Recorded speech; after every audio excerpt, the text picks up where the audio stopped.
जय हिंद बच्चों, जय हिंद दोस्तों। मैं आज आपको वैश्वीकरण के बारे में पढ़ाऊँगा। वैश्वीकरण क्या है, इसके बारे में आपको पढ़ाऊँगा। तो वैश्वीकरण वैश्वीकरण का शाब्दिक अर्थ है प्रवाह। प्रवाह का अर्थ है आदान प्रदान करना। आदान प्रदान यानी अपने विचारों का या वस्तुओं का या मुद्रा का आदि एक राष्ट्र से दूसरे राष्ट्र के बीच में आदान प्रदान करना, उसे हम वैश्वीकरण कहते हैं। या एक हिस्से के विचारों का दूसरे हिस्से में परिवर्तन करना। जिस तरह से भारत के जो विचार हैं, भारत की जो भाषा है, वो अमेरिका के साथ में उसका शेयर करना, उसे हम प्रवाह कहते हैं। और प्रवाह का दूसरा नाम है वैश्वीकरण। तो समझ में आया होगा वैश्वीकरण किसे कहते हैं। तो सीधी सी भाषा में है, वैश्वीकरण का अर्थ है प्रवाह, और प्रवाह का अर्थ है विचारों का आदान प्रदान करना। विचारों का आदान प्रदान करना, या फिर मुद्रा का एक राष्ट्र से दूसरे राष्ट्र में परिवर्तन करना, उसे हम वैश्वीकरण कहते हैं। दूसरी बात है कि एक जगन्नाथ नाम का एक व्यक्ति है, वो कॉल सेंटर में काम करता है। सुबह देर दोपहर वो कॉल सेंटर में जाता है, और जाने के बाद पूरी रात काम करता है, और पूरी रात काम करने के बाद में वो सुबह आता है। ऐसा क्यों? क्योंकि वो जन्नार्द एक भारतीय व्यक्ति है, लेकिन वो काम अमेरिका के लोगों के लिए करता है। इसलिए क्या है, वो सुबह दोपहर जाता है, देर दोपहर, और पूरी रात काम करता है। यानी जहाँ अगर भारत में रात है और वहाँ दिन है, इसलिए उनके लिए वो काम कर रहा है। तो उनकी छुट्टी भारतीय कैलेंडर से नहीं मिलेगी, उनकी छुट्टी अमेरिका कैलेंडर से मिलेगी, क्योंकि वो अमेरिका के लिए काम करता है। दूसरी बात, जब वो कॉल सेंटर में जाता है तो उसकी भाषा, उसकी वेशभूषा परिवर्तन हो जाता है, और हाव भाव से बड़े तेज तर्रार से बोलता है। जबकि वो घर पर आता है तो वैसे व्यवहार नहीं करता है। ये सारा काम किससे हुआ है? वैश्वीकरण से हुआ है, ग्लोबल लाइफ से हुआ है, उसे हम वैश्वीकरण कहते हैं। दूसरी बात है कि वैश्वीकरण किन किन कारणों से हुआ है। तो पहले मान लेते हैं तकनीकी के कारण। जैसे मान लेते हैं तकनीकी है, और तकनीकी कारण नेट है, कंप्यूटर है, इंस्टाग्राम है, फेसबुक है, व्हाट्सएप है, ये सारा तकनीकी कारण है। लोग दूर बैठे हैं, लेकिन हम चंद सेकंडों के अंदर एक दूसरे के पास दिखते हैं। जिस तरह से सारा विश्व एक गांव की तरह है, सारा विश्व मतलब एक गांव की तरह एक पास पास में बैठे हैं। ये सारा किसके कारण हुआ है? तकनीकी के कारण हुआ है। दूसरी है परिवहन।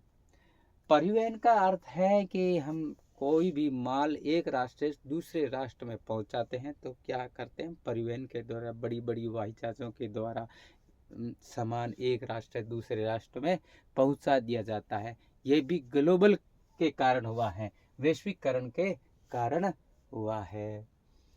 इसके बाद में देखते हैं कि परीक्षा की दृष्टि से देखते हैं, तो पहले पूछ लिया जाता है कि वैश्वीकरण कहते किसे हैं।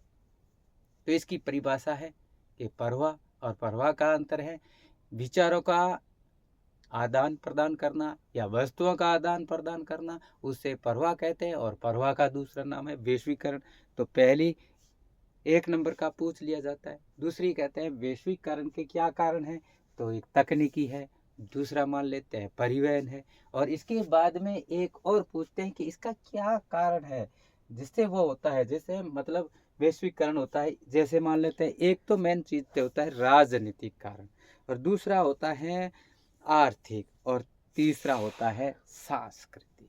तो आपको 2 नंबर का प्रश्न पूछ लिया जाए, जैसे वैश्वीकरण से राजनीतिक क्या कारण है, इसके राजनीतिक कारण को विस्तार से लिखिए।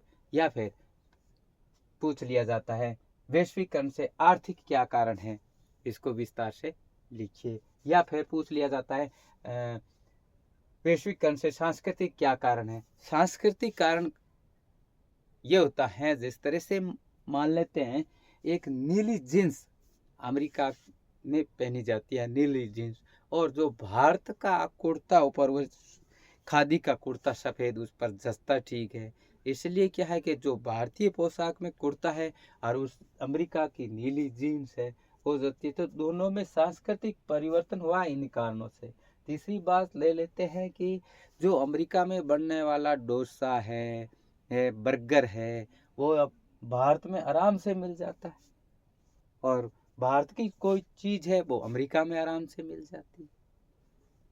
तो ये है सांस्कृतिक कारण। आर्थिक कारण के अंदर देखते हैं तो आर्थिक कारण के अंदर यह है कि हम मूल्य या मूल्यों को या रुपयों को एक स्थान से दूसरे स्थान को आसानी से परिवर्तन कर देते हैं, जिसमें क्या है आर्थिक उससे जल्दी काम हो जाता है। ऐसे पहले नहीं था। ये 90 के दशक में 1990 से शुरू हुआ, 1990 से शुरू हुआ है। अभी अगर इसको हम रोकना चाहे तो रोक भी नहीं सकता।